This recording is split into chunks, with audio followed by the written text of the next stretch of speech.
when you asked me to do podcast, actually my initial reaction was no. No, I know. You said no. I was like, why? Then I thought, okay, this year I told myself I'll say yes and see what happens. So I said yes. Yeah. And we're here now, right? Yeah. So, I mean, that was pre-Instagram, which is, I guess, showing our age, but but it was like Instagram. Yes. It was like magazine was the Instagram. Yeah, it now. was. Yeah. So it was a different platform, I guess. So yeah.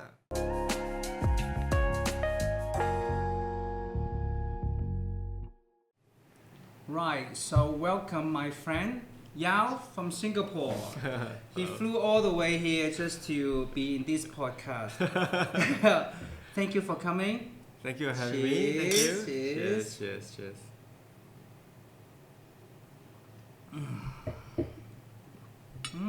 Very nice. It's a nice rosé. Yes, good for the afternoon. Good for the afternoon. It's the first time we do it in the afternoon. Usually we do it at night. Oh yeah, that's true. Your schedule. Because you're flying back tomorrow? Or? Yes, I'm flying back tomorrow. You only arrived yesterday. Yeah. And you're flying back tomorrow. Yeah, so thank you. Quick. Yeah. It's a quick trip. You made it just to very good. So Yeow. Yes. Do you remember when did we meet? I think we kind of discussed it just now. I think we met like 17 years ago, 16 years ago, 16 years ago. 16 years ago, Yeah. because we were introduced by another friend in Singapore, Kenny. He was also a graphic designer. So you were. I just moved to Hong Kong with my partner. Yeah. So you came to Hong Kong. So we met, Mm-hmm. and then after that you briefly stayed in Hong Kong for a few years.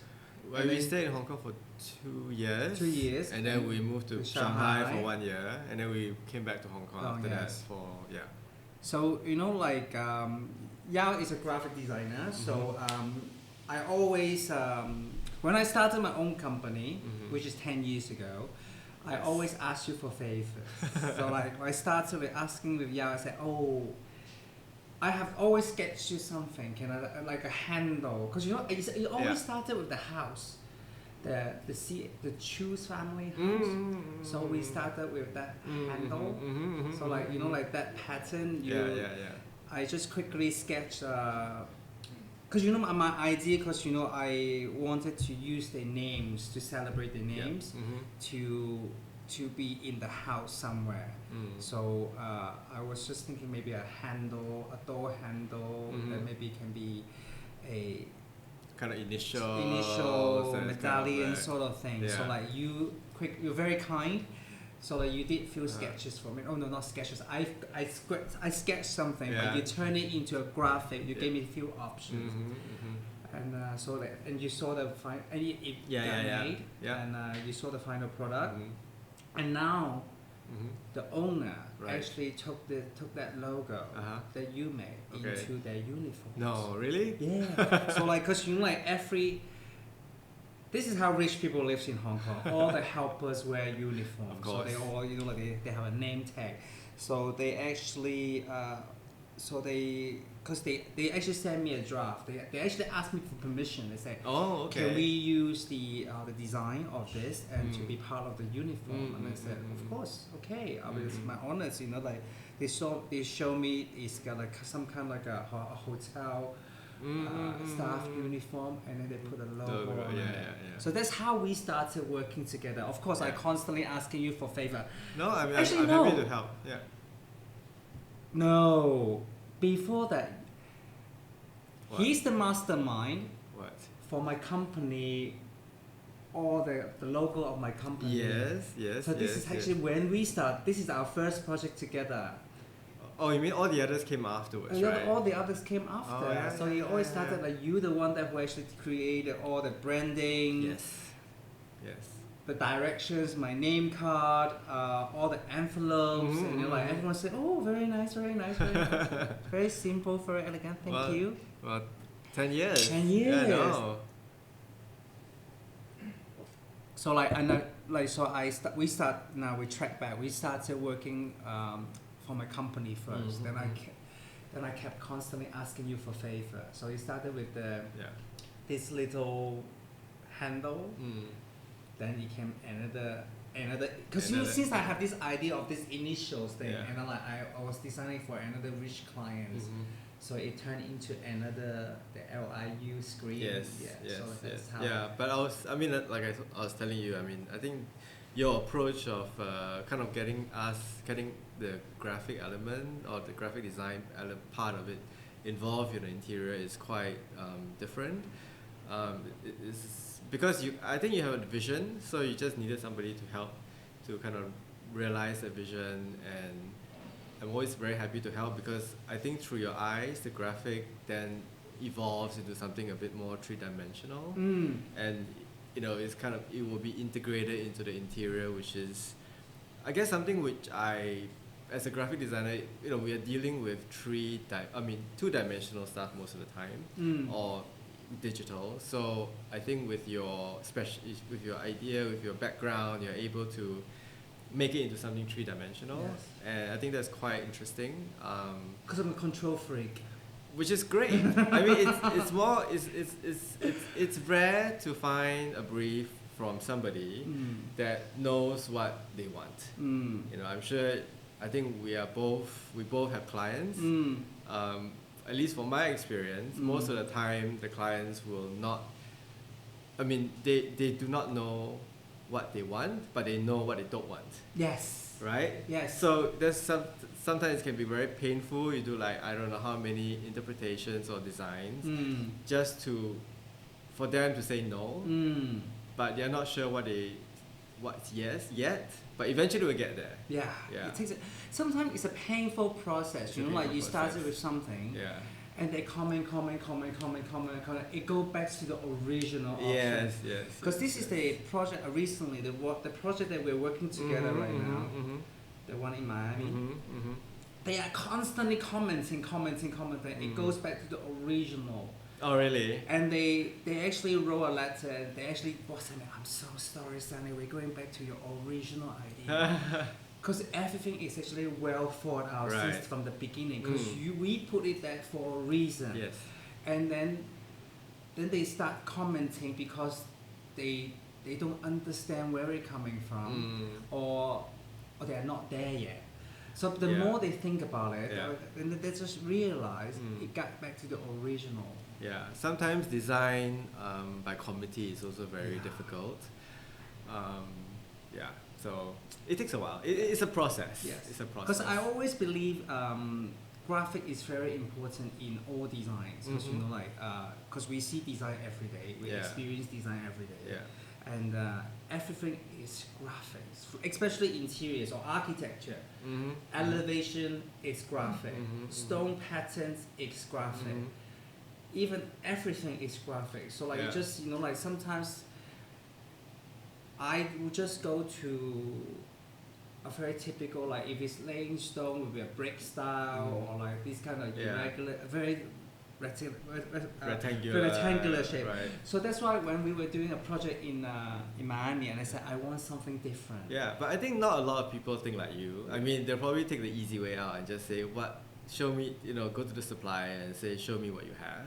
And then you just pick from there. That is the easier way, right? This is what I'm doing the reverse. I'm actually showing the patterns to the suppliers. I know. Yeah. So you gave me the patterns of the design. So I actually took it to the stone supplier and the wood supplier. Okay. So I'm not sure they like you, but okay. Yes and no. Of course, they depends on who. The stone suppliers that I would usually work with, they're very, very good. Okay. They're very how do I say? They're open. They're very patient with me. Okay. As long as they're open to ideas and experimenting, and I show them the photo. The first thing is that I saw them and say, they paused and they said, challenge, and I said, challenge or no? Yeah. Challenge still doable. No means no. Yeah. But I say it can be done, but I have to modify the dimensions. Of course. I say, show me. Yeah. Let me know. I can work with you because as long as the pattern is there, the essence is there, I can work around with it. That's why. I sent you the sample. Right? Yeah. I saw the sample. Yeah, it's amazing. It's actually quite amazing. Yeah. So And after I did the stone, I actually took a one step further. Okay. And the patterns that we twist the pattern. Yeah. So I think for, well, let me just go back a little bit. So basically, usually to the audience, because we cannot show you the pattern because it's still in process. Yeah. But the idea is we were thinking a rope. Yeah. So imagine a rope turning into a 2D pattern, and a 2D pattern of a rope and turn it into a floor pattern. So you can see how it works. So like basically it's a lot of curve, a lot of angle shapes and things like that. That's how we started a rope, and then we turn it into a pattern. But of course I cannot use the same pattern in other places. Okay, so like, it's the same project, but of course I have to tweak it a little bit. Then a timber supplier came and talked to me, and they're based in Shanghai, and they said, "Oh, we can do a lot of custom timber flooring." And they said, "Show me, tell me more. What can you do?" Yeah. Others can do this, they can do this, and then I showed that I have this right now. Can you do it? No, and I said, and I just drew, and I thought, Okay. I have a floor plan in front. Right. This is a stone pattern that I already developed. And I want to imagine a rope that is twisting round, twirling round, turn and do this. And then but we still have this kind of like a branches out and things like that. And the timber, because he's the owner as well as an engineer. So like when he saw the pattern, he was really intrigued. Okay. And I said, excited. And I say, wow. Someone actually thinks like that. And it's very. The first thing he said, the factory manager will hate me. And I said, hate or disown? And I just hate. I said, okay, great. So it's doable. And I said, they took it back and say they spent some time to study it.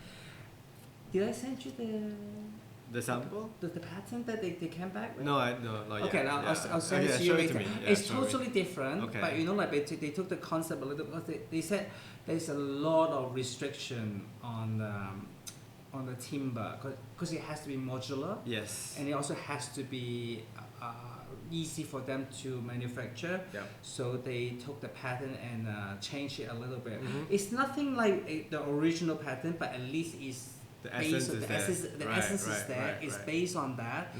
So yeah, cool. It's something that we're always constantly working on. So we always try to push the limit. And I think that's also a testament to your ability to kind of like really kind of pool resources and talents and kind of then squeeze it into like a what kind of like following your vision and making your projects unique, right?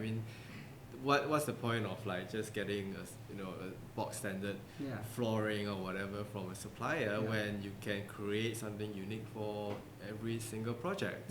That is the value. It's not that pretty, you know that, right? It's not like a fine. It's home cooked food. It's the best. Well, I haven't had this for a long time actually. Really? Oh, I always do this because this is a very typical Thai lunch. Stir fry. What do you call this again? Something mu. What do you call this? Pak Krapao. Krapao. Yes. Pak Krapao. Pak Krapao. Pak Krapao. Yeah. Are you trying to do the Thai accent like the one in the White Lotus? That was so funny when I watched it.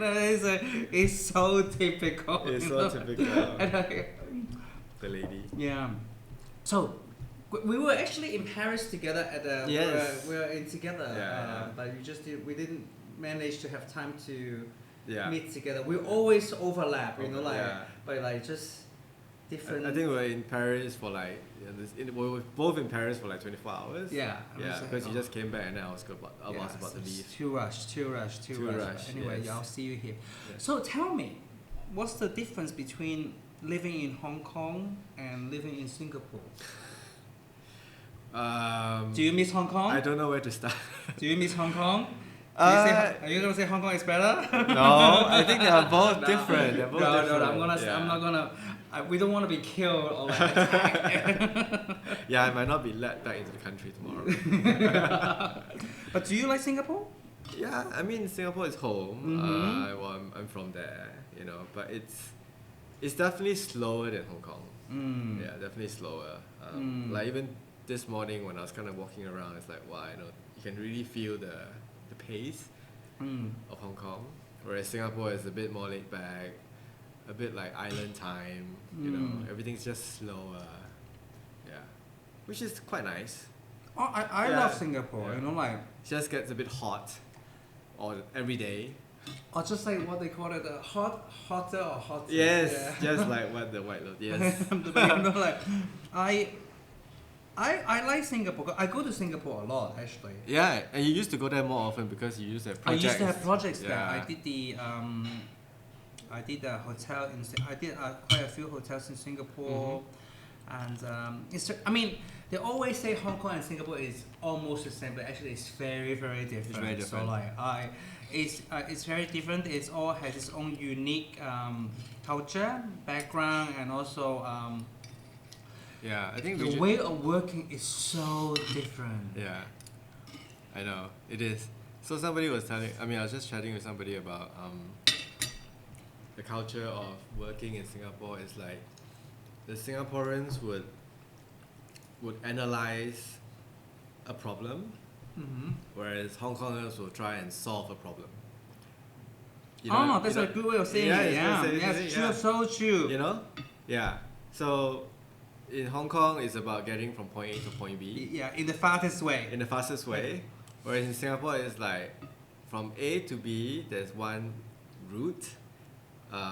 So if there's a roadblock, why is there a roadblock? How do we remove the roadblock?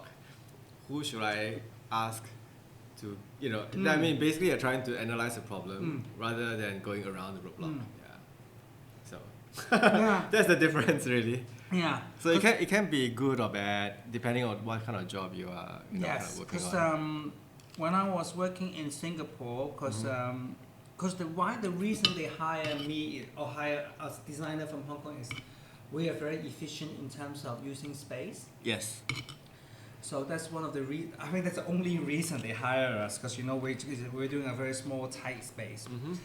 So we came up with all these ideas, you know, how to do something that can be.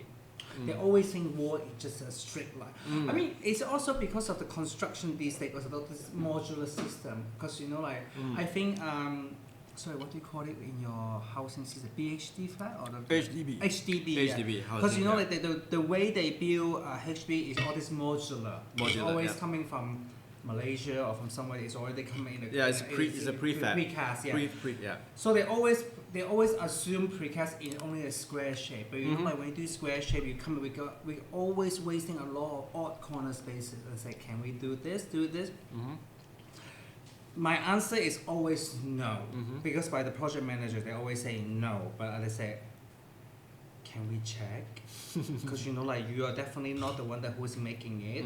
You just don't wanna. Because we're in a very tight time schedule as well. Because that's why everything's prefab. Yeah. So I said, can we check? Otherwise, I can gain you an extra closet space just by twisting the corner Yeah. or things like that. Yeah. And of course, you know, like, and originally the project manager said, oh, we don't want to do this, we don't want to waste time, we don't want to explore, because they just want to get it, they want to be safe. Yeah. So and I said, but the reason your boss hired me is to save space. Yeah. If I can actually do this to save you and gain you an extra closet, Why not? That's a big deal, you know, like. I always talk about I always talk to them in a financial language, despite I'm so bad in numbers. I say, I will make so much more sense if we do this. Then I say, can we set up a meeting with the suppliers or the one that was building it? And I said, and then they said, yeah, okay. You know, they said, you know, like just have to challenge them.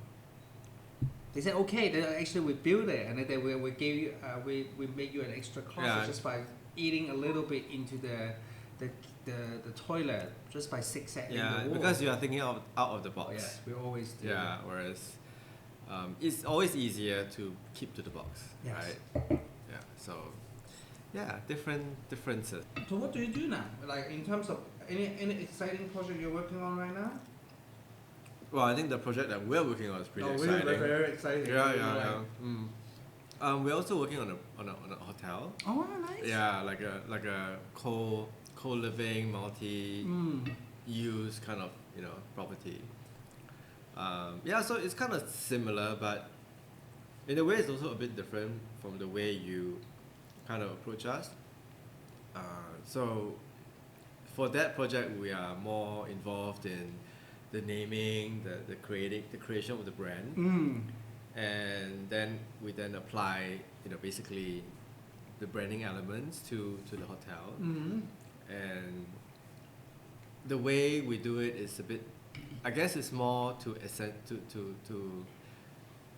shout about the hotels, the brand. Yeah, not so much as integrating it into. I mean, there are parts of it, like we're doing like some coasters with the brand mark and everything, which is quite nice. But in terms of like, yeah, I mean, it's a bit more blatant. I would say it's a bit more like, this is where you are. Yeah, a bit more placemaking, because it's a commercial space, not like a residential. Yeah. We work on the Swire in Shanghai. They really like your. Oh really? Okay, that's good. Yeah. Because we worked on that one. We only started with so we with Swire. We start the Swire Shanghai. We started with only a small toilet. Yes. That's how. I love doing toilets, so that's why they hire me to do the toilet. The king of toilets. Yes. That's not a very good name. I'll take it. But and then because originally they said, oh, Stanley, can you do the signage within the toilet? I said. Originally I said no. Okay. Because especially when you're dealing with a shopping center, when your signage, it has to be cohesive, consistent throughout the mall. If it's just something that is otherwise it's different. They no, it's okay. Stanley, just do anything that is appropriate within the toilet. And of course we took one step further. Because there's a long corridor, and you started doing all this little signage, the wayfinding and things like that. After we did this, they're gonna.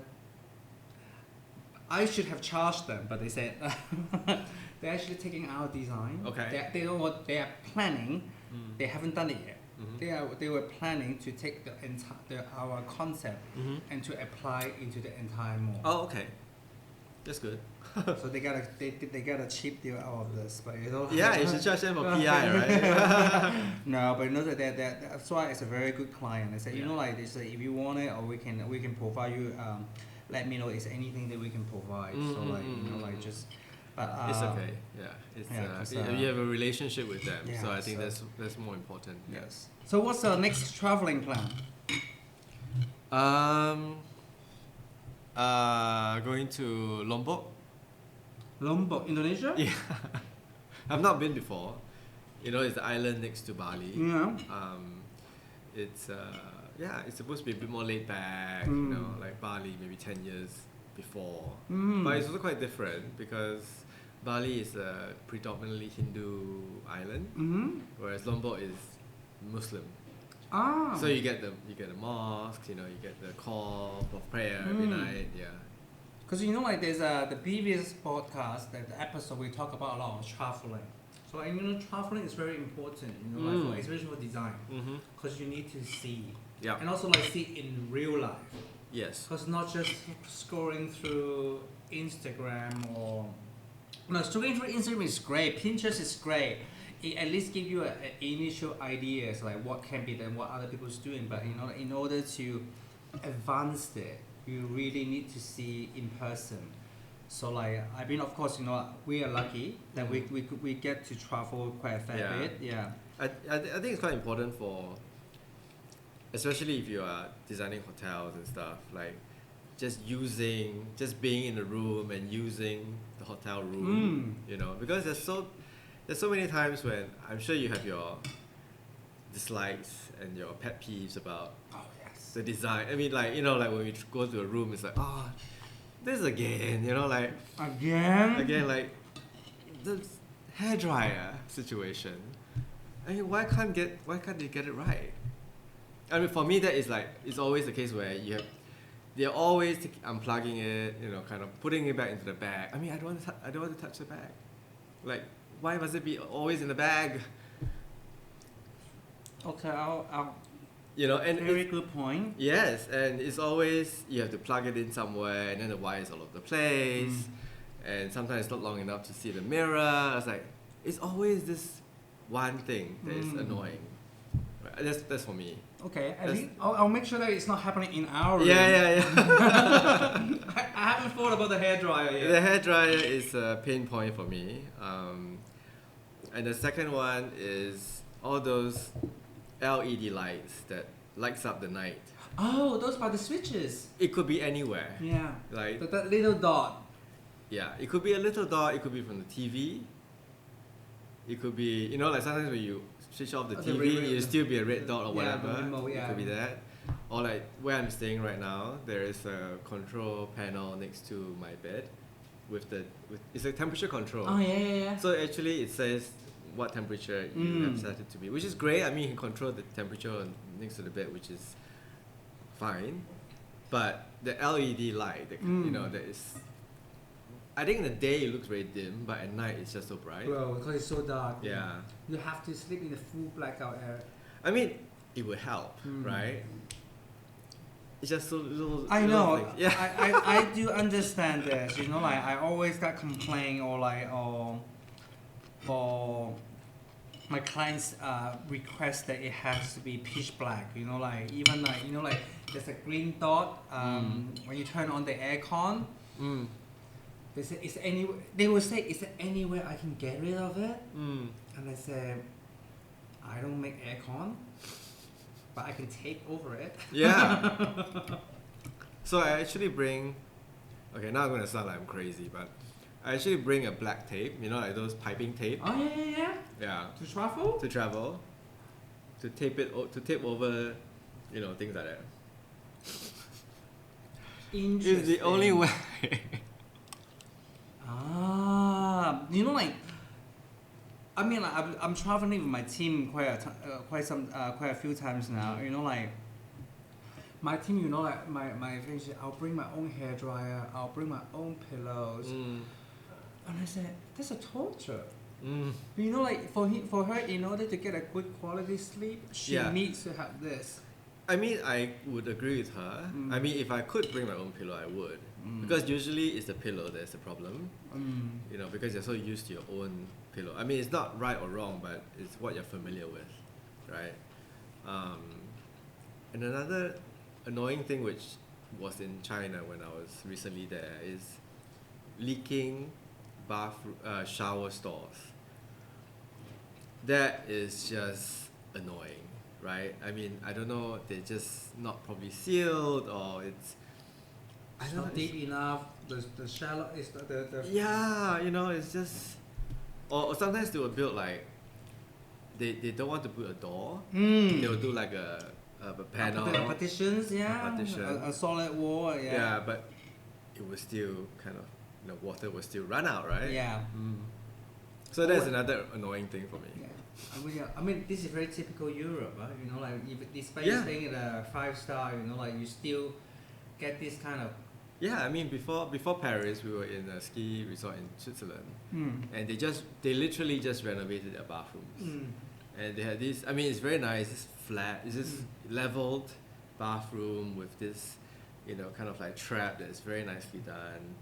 At the end of it, I was like, wow. It's like, I mean, when I first saw it, I was like, that's very confident. You know, that's very, very confident of this, whoever to do. Let's see whether it works. Well, it didn't. It failed. It failed. I think one of the rooms that was quite nice recently that I stayed in was Janu in Tokyo. Oh, in Tokyo. Yeah, it's the sister brand of Aman. Aman, yes. Yeah, I think it's a more business offering. It's a business forward kind of. It's more like an apartment, but what I liked about it was they had a specific place for you to put your bags, your luggage away, and it's just a cupboard that has got no shelves, just a space. Yeah, which means you can just wheel it in. Yes. Yeah. So like a walk-in storage. It was actually kind of like part of a console. Yeah, it's almost like like a table side console, but it's kind of hidden. So that was quite good.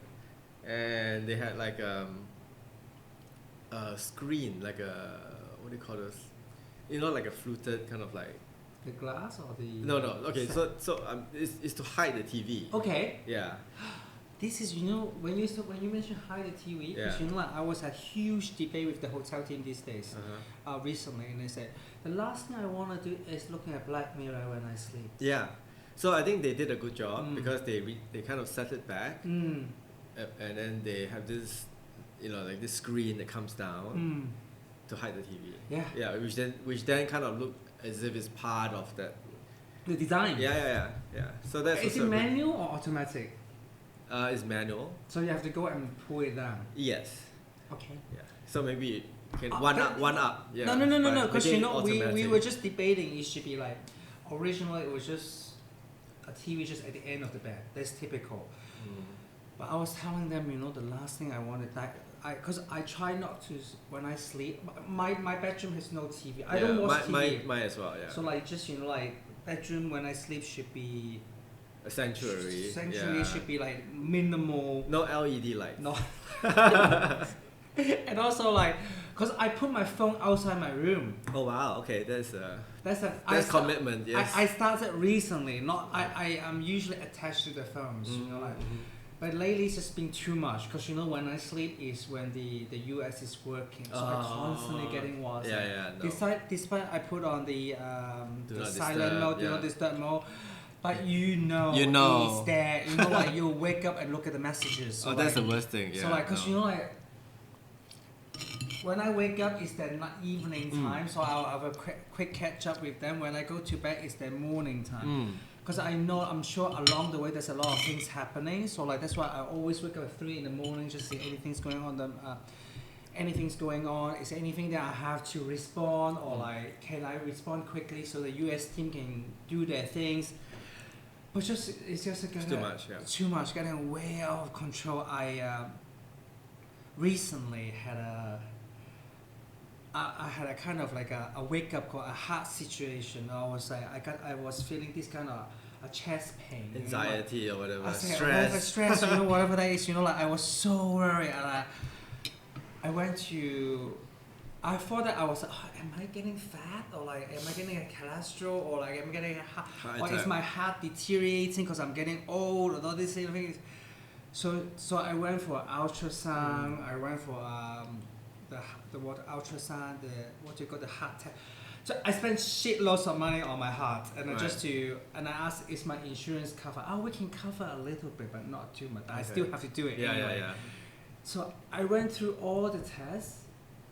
I'm perfectly fine. Okay. Well, it's but I still, and I just asked the doctor. I said, I'm still feeling the chest pain. Like especially, and I said, are you under a lot of stress? Are you tired? I mean, I'm tired all the time. No, I don't. Can I say I'm tired all the time? No, I don't think I'm quite energetic. But but I'm asking the crew. So like we work out together. So like they know that I work. So. No, so maybe you work out too much, right? No. My coach would definitely say no. So, but just like I went through all these tests, I just realized it's just stress. Yeah, because you're constantly lack of sleep, or your sleep cycles is being broken down. Yeah. Then my coach asked me, can you wear what's it called, Whoop, or the wristband thing? Whoop. Just to track your sleep tracker and things like that. And I said, it doesn't go well with my Van Cleef. Yeah. Sorry. Fair comment, yes. Cannot. And I said, imagine I'm wearing a whoop and then I have all this jewelry and then my watch. Well, maybe Van Cleef will come up with one. That doesn't make sense, no. Because I don't take it off, so Yeah. it's my staple, Mm-hmm. So I just say no. And then they said, oh, can you start putting your phone away or like? So That's good advice. I Actually. started doing that. So what can go wrong in 6 hours? Nothing. Yeah. I mean, if it did go wrong, What can there's you nothing. do? What can you do? Yeah. And I say, you can't. I mean, you can never finish your job, and you have just to make time for yourself. yeah. Right? So that's why I stopped doing that. Now I put in my phone. And that's why you go on holiday. That's why you go to Champagne and have some champagne.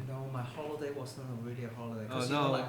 It was just it's a perfect time zone because cause we're in the middle. Oh no. So I was doing when I wake up in Paris or in France, I'll just US.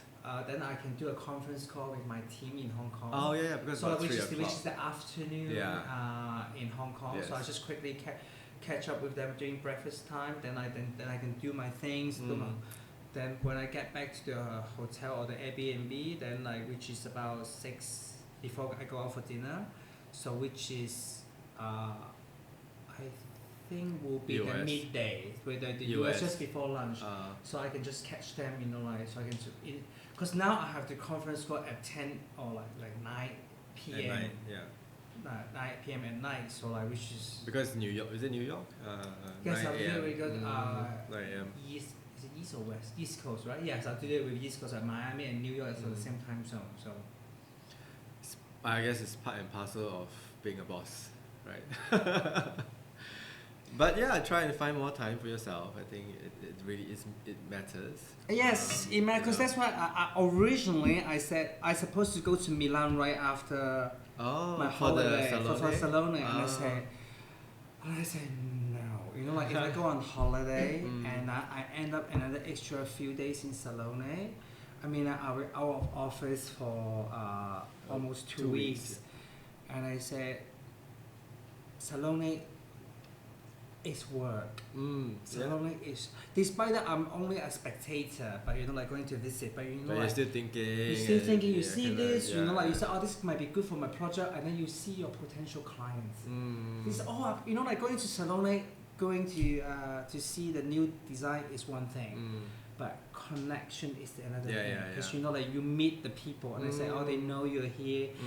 Then you will start talking with the suppliers, they will say, there's a lot of networking going on. It's work, just constantly work, and I say no work to this trip.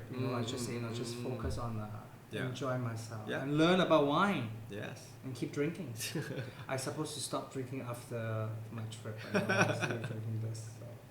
Well, it's a celebration, right? Cheers. Cheers, 10 years. 10 years, we're still working, huh?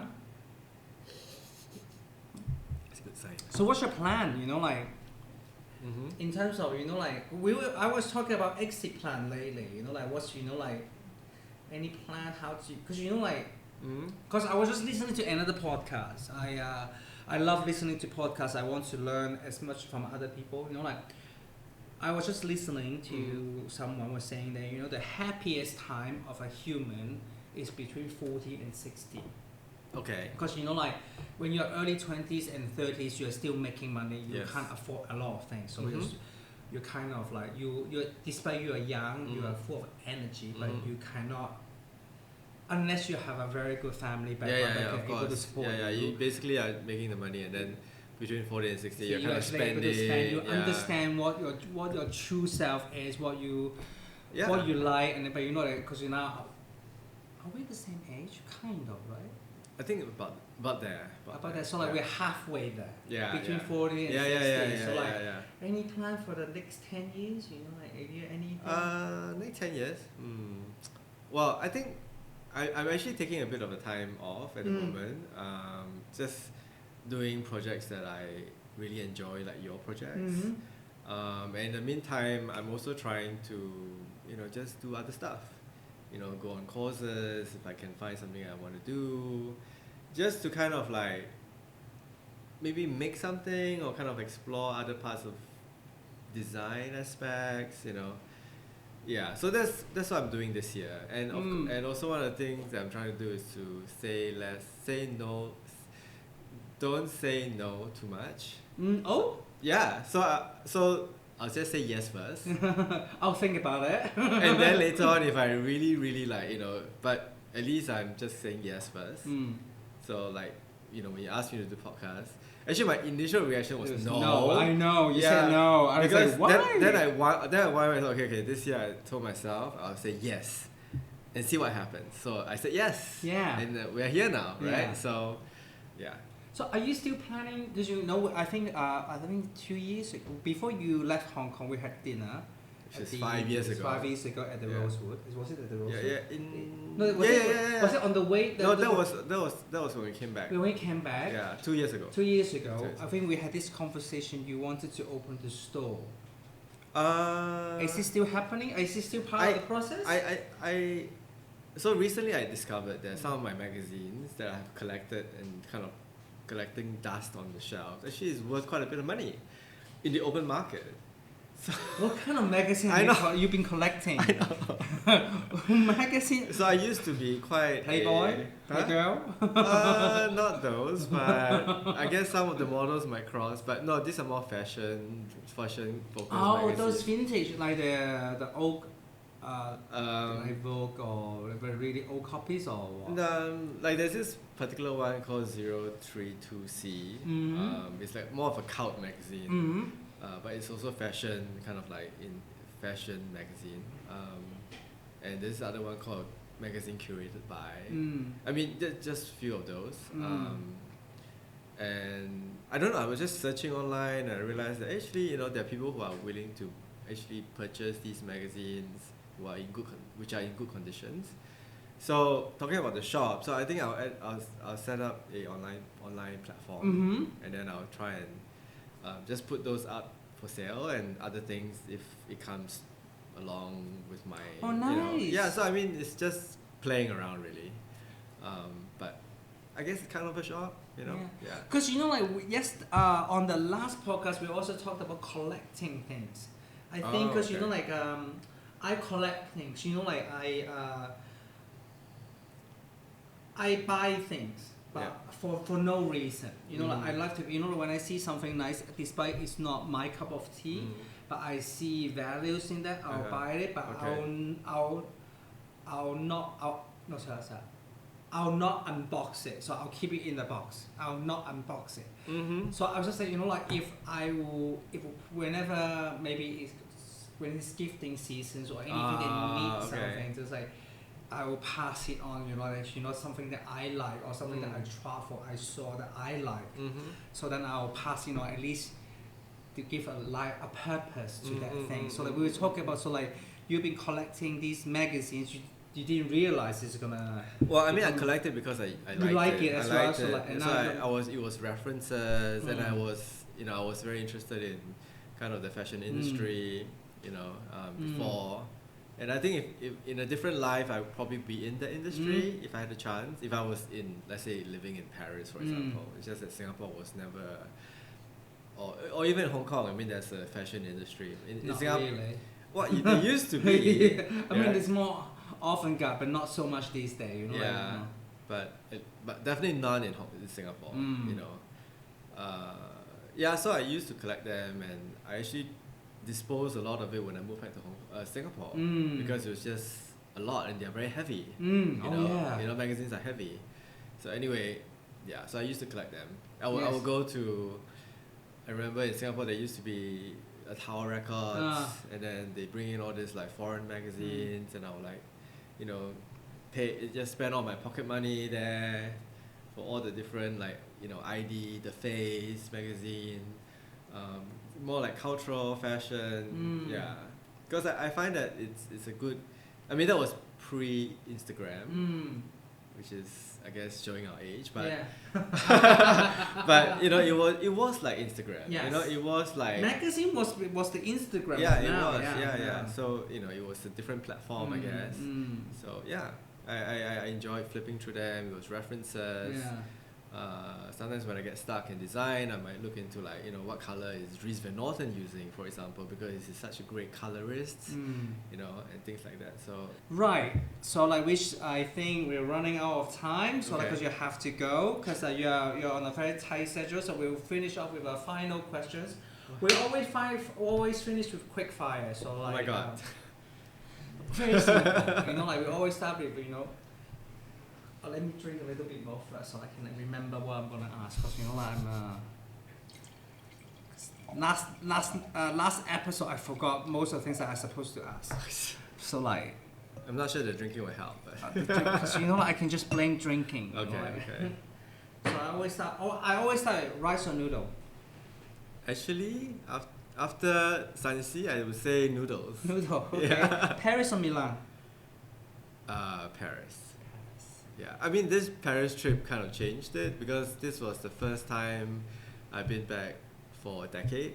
Oh, yeah. Same. Yeah. So it was a good experience. Have you noticed Paris has changed? Yes, it has. I'm not sure that I like it. You don't like it? No. I mean, I think the people, the service staff are a lot friendlier because they're probably not Parisians, but they're probably like from Italy or whatever. But yeah, it was alright. It was alright. Because I was just sorry, I have to interrupt with this quick fire question. Yeah. Because I work out with a French guy in every morning. So okay. I went to Paris, and after I come back, they say, how did you enjoy Paris? And I say, I'm not sure whether I like Paris. Oh, really? Because I said Paris has changed. Okay. It has more English speaking French. Yes, it's a lot. I mean, I'm sure it might have to do with the Olympics or something. That's what my friend was telling me. But I'm not sure whether I like and also. You mean it's losing its Frenchness? It's very American these days, or very international these days. Even the French people said that. Because when I was when I went to a restaurant, so when I booked the restaurant for Asian after COVID, for actually Hong Kong after COVID, the restaurant time is we shift. We usually eat at 8 o'clock, and now we eat at 6 o'clock because of COVID. Because we changed our dining habits. So since then. Because the restaurant used to close at 10 o'clock, so everything shift earlier. Yeah. So I'm so used to it now. So in Paris, I booked the restaurant at 7:30. Okay. When I went to a restaurant at 7:30, I was the first one. Okay. And the team was still doing breathing. Oh. And I sat down very politely and asked, and I was just, I can't speak French, but I just say. I say, so of course I apologize, I can't speak French. The French hate people who try to speak French. So I just say, I'm sorry, I can't speak French, but can you, I want to ask you a question. Why the question, what is the dining time for Parisians? They usually, what time do they start eating? Oh, they say 8 o'clock to 8:30. Oh, so you're very early. 7 o'clock is for, they say they start booking at 7 o'clock is for the Americans or Asians. Or sometimes they go at 6:30 as well, and I say, oh, okay, interesting, and I say, oh, then I just realized that, you speak very good English. Oh, actually, he's from Montana, so he's from Canada. So he's been living in Paris for 15 years, and I said, oh, congratulations, well done. And he speaks perfect French. I mean, from my hearing, he can communicate with the French staff, so I assume his French is perfect. Then I just realized, there's a lot more international people staying in Paris. I mean, usually the service staff are more, they're not French. So that's why I'm not sure whether, they kept saying that this Paris become more American or more international. So just deep down, I'm not sure whether I think it's a good thing or it's a bad thing, because I think, I feel for me in terms of navigating Paris, it's a lot easier because everybody don't mind speaking English, and probably because they're not Parisians as well. I mean, I remember 10 years ago when we went, when you go to a restaurant, they would put all the English speaking or all the tourists into one corner because they will have one service staff that can communicate, right? But now it's like everyone. It's just it's very strange, we can have a decent conversation, which is quite rare. Either say yes or no, or they will say always no. So for me, I didn't mind it, but I guess you felt it's a bit. No, I'm just saying, I'm not sure whether I like it or not, because sometimes when it's something is too international, it might not be a good thing.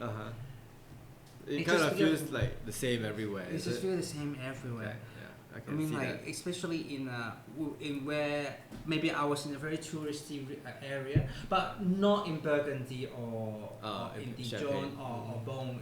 It's all French speaking. Yeah, of course. Because thank God I have someone there who speaks fluent French. Okay. Otherwise, I'll die in the. I'm sure they can. I mean, they wouldn't. They would. You would be able to communicate, but maybe not as well, perhaps. No, because we were stuck in the highway. Oh, okay. Well, that would be That would be a challenge. So So back to Quick Fire. No, so I'll get some really really nasty questions. Like Singapore, or Hong Kong. Wow.